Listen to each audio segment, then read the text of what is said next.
राजस्थान में विधानसभा चुनावों में मतदान में सिर्फ 3 दिन बचे हैं। ऐसे में प्रत्याशियों के समर्थन में प्रदेश व केंद्रीय नेताओं की लगातार रैली व जनसभाओं का आयोजन हो रहा है। इधर नदबई विधानसभा क्षेत्र से कांग्रेस प्रत्याशी जोगिंदर सिंह अवाना के समर्थन में एक विशाल जनसभा का आयोजन किया गया, जिसमें कांग्रेस पार्टी के पूर्व अध्यक्ष राहुल गांधी व प्रदेश प्रभारी सुखजिंदर सिंह रंधावा ने शिरकत की। जनसभा को संबोधित करते हुए राहुल गांधी ने भाजपा की केंद्र सरकार पर जमकर निशाना साधा, वहीं राज्य सरकार की योजनाओं की जमकर तारीफ की।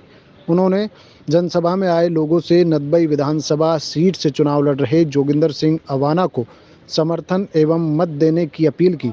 इधर जनसभा में प्रदेश प्रभारी सुखविंदर सिंह रंधावा, पूर्व केंद्रीय मंत्री भंवर जितेंद्र सिंह, डी कुमेर से विधायक व कैबिनेट मंत्री विश्वेंद्र सिंह, पंडित रामकिशन, नगर निगम महापौर अभिजीत कुमार, धर्मेंद्र शर्मा, डॉक्टर सुरेश यादव आदि मौजूद रहे। 50% पिछड़े, 12% आदिवासी, 14% दलित, 15% दलित और गरीब जनरल कास्ट के लोग। अब क्या हुआ? अब नरेंद्र मोदी कहते हैं नई योजना लाएंगे, अग्निवीर योजना। बॉर्डर पे आपको गोली लगे ना लगे हमें नहीं मालूम, आप मरे, आप शहीद हुए, आप जानो, आपका काम जाने। हम आपको पेंशन नहीं देने वाले, हम आपकी रक्षा नहीं करने वाले। तो जो पैसा पहले सरकार पेंशन में देती, जवानों की रक्षा में देती,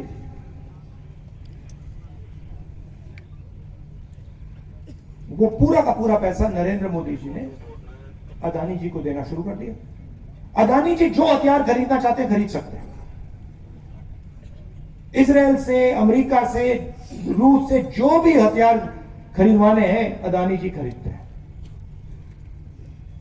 मगर हमारे जो जवान हैं, जो युवा हैं, उनका पूरा का पूरा सपना खत्म कर दिया।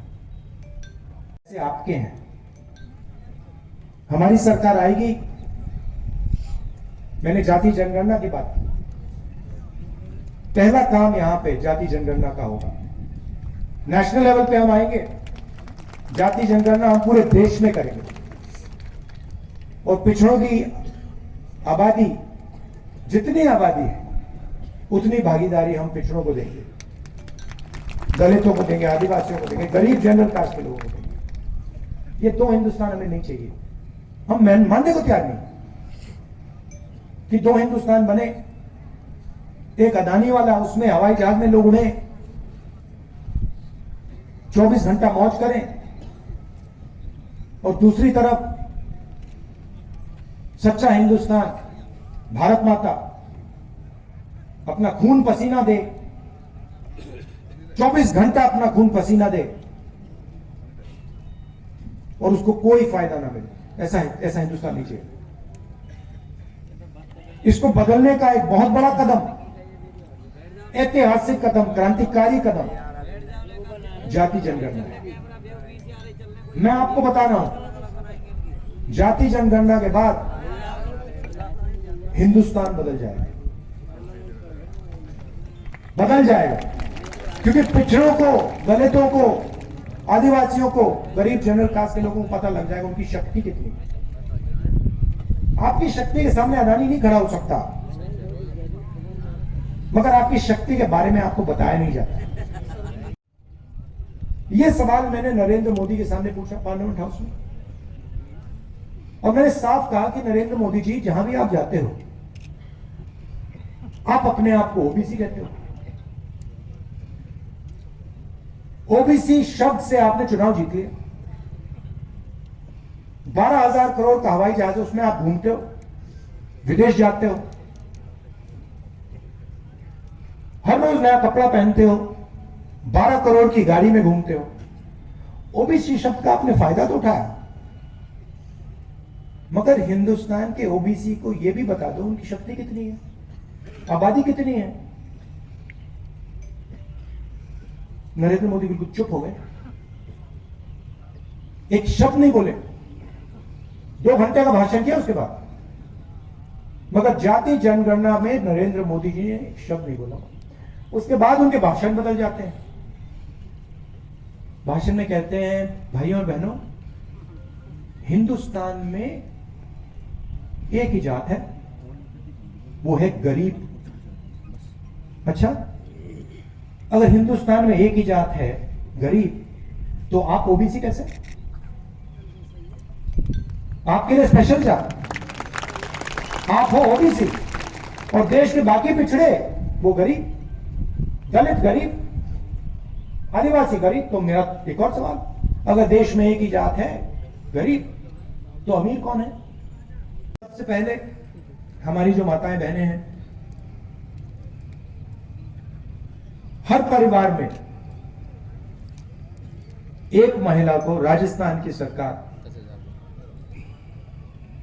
10,000 रुपए साल के बैंक अकाउंट में डालेगी। मोदी ने 1200 रुपए का सिलेंडर कर रखा है, चुनाव के बाद कांग्रेस पार्टी 500 रुपए का सिलेंडर कर देगी, 400। इलाज की मैंने बात की,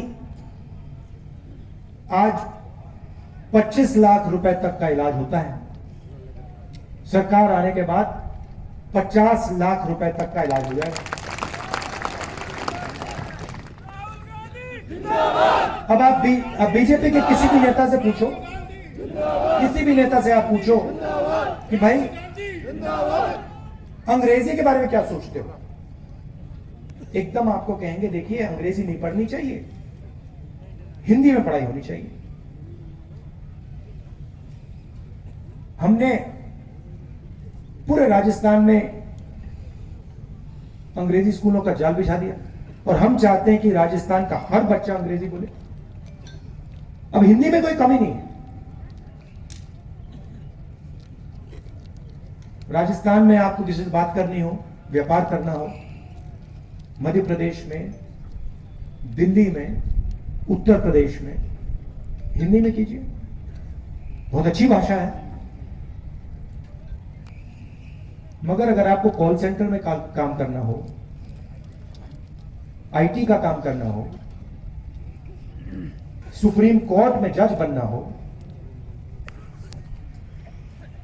विदेशी टूरिस्ट से बात करनी हो, किसी विदेशी कंपनी में काम करना हो, तो अंग्रेजी चलेगी।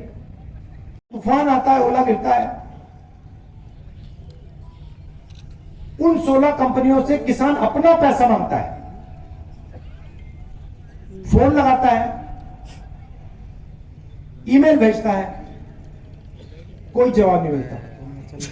उसको कहते भैया आपके खेत में तो नुकसान हुआ ही, तो हुआ क्या? नरेंद्र मोदी जी ने आपके जेब से पैसा निकाला, जीएसटी लगा के 16 उद्योगपतियों को दिया, और 35,000 करोड़ रुपए जो किसानों को देना था वो उन्होंने ले लिया, और किसान देखता रह गया। चलिए अग्निवीर की बात करते हैं।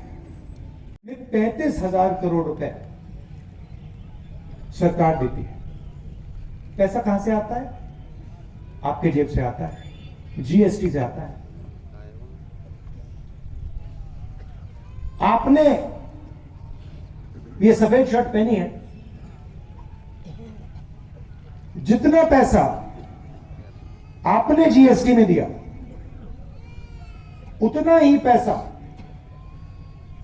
अदानी इस शर्ट के लिए देगा। गरीब से गरीब व्यक्ति पेट्रोल खरीदता है, 1 लीटर पेट्रोल खरीदता है, जितना पैसा जीएसटी में वो देता है उतना पैसा अदानी देता है। तो पैसा किसका? पैसा पिछड़ों का, 50% आपकी आबादी, पैसा गरीब जनरल कास्ट के लोगों का, पैसा दलितों का, आदिवासियों का। तो आपके जेब से पैसा निकला 35,000 करोड़ रुपया 16 कंपनियों को नरेंद्र मोदी ने दिया। मैंने आंकड़ा निकाला, 16 कंपनी में आपको एक पिछड़ा नहीं मिलेगा, एक दलित नहीं मिलेगा, एक आदिवासी नहीं मिलेगा, एक गरीब जनरल कास्ट का नहीं मिलेगा, एक नहीं मिलेगा। तो आपके जेब से पैसा निकाला 35,000 करोड़ रुपए, सीधा 16 उद्योगपतियों को दिया। अब आप कह सकते हो ठीक है बीमा की कंपनी है, क्या गलती की मैं बताता हूं। तो मैंने ये सवाल पूछा, जवाब नहीं आया, तो फिर मैंने पता लगाया। मैंने कहा कि चलो देखते हैं दिल्ली की सरकार में इन 90 लोगों से ओबीसी कितने, दलित कितने, आदिवासी कितने। और जब मैंने आंकड़ा देखा मैं हिल गया। 90 में से सिर्फ 3 अफसर ओबीसी वर्ग के हैं, सिर्फ 3। मैं आपको स्टेट से बता रहा हूं, आपकी आबादी कम से कम 50% है देश में, और वो जो 90 में से 3 अफसर हैं वो एक कोने में बैठे रहते हैं, उनको कोई काम नहीं दिया। ये नहीं कि बड़ी बड़ी मंत्रिमंडल दे रखे हैं ना, कोने में छोटा सा काम दे रखा है। सब हमारे नेता को सुनना चाहते हैं। साथियों, आप सब जानते हैं कि मैं पिछले 5 साल से नदबई विधानसभा में आप सबकी सेवा में लगातार तत्पर हूं। 25 तारीख को चुनाव है और 25 तारीख को जो लोग जिस तरह के प्रत्याशी मेरे सामने हैं, आप सब जानते हैं कि वो कभी कामा से चुनाव लड़ते हैं, कभी लक्ष्मणगढ़ से लड़ रहे हैं, कहीं कोई उनकी स्थायी सीट नहीं है, ये आप सबको पता है। मैं रात दिन आप सबके बीच में रहता हूं, आप सबकी सेवा की है। मैं धन्यवाद देना चाहता हूं कांग्रेस पार्टी के नेतृत्व का कि जिन्होंने जो कार्य पिछले लंबे साल से नदबई में नहीं हो पाए थे, वो कार्य पिछले 5 सालों में मैंने लगभग 5,000 करोड़ के कार्य सबके आशीर्वाद से यहाँ कराने का काम किया है। आज मुझे खुशी है कि हमारे महबूब नेता आदरणीय श्री राहुल गांधी साहब